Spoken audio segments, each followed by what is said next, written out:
60 years ago, in Israel's Declaration of Independence, we proclaimed ourselves, and I quote, open for Jewish immigration and for the ingathering of exiles. We promised that Israel, quoting again, will be based on freedom, justice, and peace, as envisaged by the prophets of Israel. It will ensure complete equality of social and political rights to all its inhabitants, irrespective of religion, race, or sex. It will guarantee freedom of religion, conscience, language, education, and culture.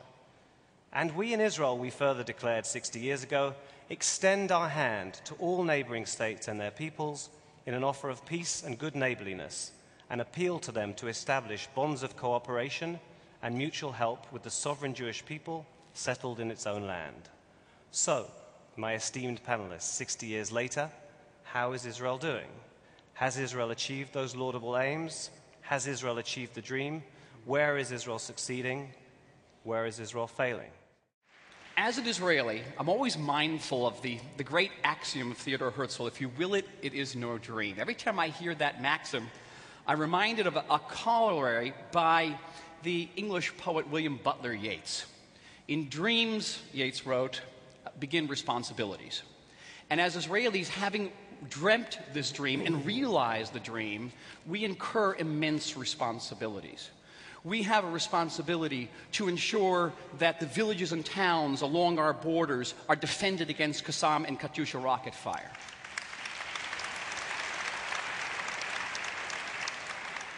We have a responsibility that our government accords to the norms of Jewish and democratic values. We have a responsibility to open our society to the non-Jewish minorities within it, but also to the ultra-Orthodox section of the societies, all the while demanding loyalty and service from those sections. And we have a responsibility to seek peace with our neighbors. We've done so successfully with some of our neighbors. There's much left to be done. We have that responsibility all the while maintaining our demographic and democratic integrity as a Jewish state and ensuring that our capital, Jerusalem, remains the eternal and internationally recognized capital of the Jewish state. I have to say, of course, I will not even start arguing with our great historians. Of course, the idea of Israel, as was declared in the Declaration of Independence, is astounding success, astounding, unbelievable success. And I will add to all those things which Michael said, I will add one more. It gave to every Jew in the world, whatever is his relations with the religion and with tradition, the feeling that he has a very firm base for his identity. And it gave to every Jew in the most difficult situation self-respect and hope. And that's extremely important, extremely important. Where it failed, the idea of creating normal states, I think it's a very strange idea. You take chosen people, you put them in Holy Land, and you get normal state. That idea which failed, and it had to fail. The deepest discovery or commitment of Zionism, even before it was a commitment to Jewish sovereignty or a Jewish state, was a commitment to the return of Jewish historical agency. The Jews decided that they would take their fate into their own hands. Now, you can analyze the successes and the failures of Israel, and I'm one of those people who thinks that by the laws of nations, Israel is a spectacular success. You can analyze that in terms of the complicated but inevitable human fact that some aspects of Israel's destiny, of Jewish destiny, are things that Jews and Israelis can control, and others are not. You know, in times of revolution, as a dear friend of mine once said to me about the years right before the fall of communism in the late 80s, in certain times, he said to me, you cannot believe, unless you believe that everything is possible, nothing is possible. And so there was a time in the early years in Israel where there was an inevitable and very beautiful belief in the possibility of total transformation and a kind of utopian mentality. Utopian mentalities they're traps. They're traps. There's no need for them. I think that in those areas of Israeli life in which Israel is in fact the sole master of its fate, it has in some ways performed brilliantly. And that is to say, if the dream is retired, that is in part because Israel is no longer just a dream and no longer just an ideological experiment of some kind. It is an actually existing society of enormous vitality. But as I say, there are aspects of Israeli fate and of Jewish fate that are not entirely in our hands, and they have to do with relations to other states or other peoples or other powers. And there, you know, the situation is complicated, as we know, but the absence of peace does not, by my light, constitute a failure of Zionism. I mean, I'm one of those Jews for whom Zionism remains a very beautiful word, even though I have my own interpretations of it. But, well, et cetera, et cetera.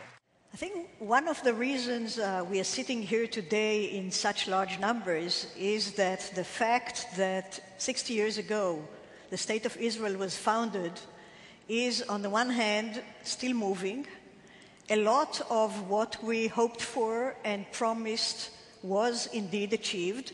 And ideals, in any event, are not something that you achieve. It's an aspiration. It's something towards which you always are aiming.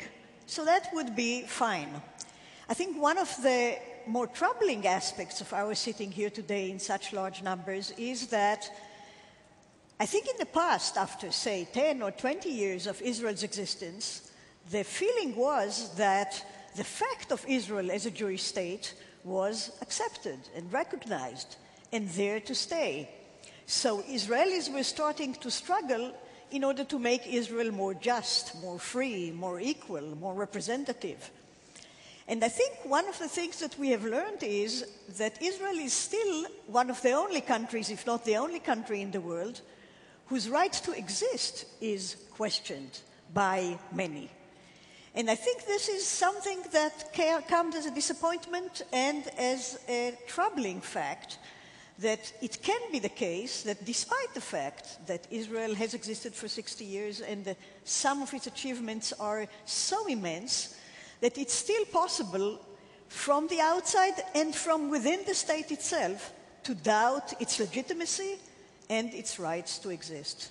And I think one of our challenges in the 60 years ahead is to understand why this is happening and to try and work both within and in the relationships between Israel and the world. And I'm sure we'll return to these subjects in our conversation, how to make sure that the dream of Israel is not only something that was achieved, it's something that's going to be enduring and is going to fulfill its basic purposes of letting the Jewish people have a place where it has political independence and self-determination.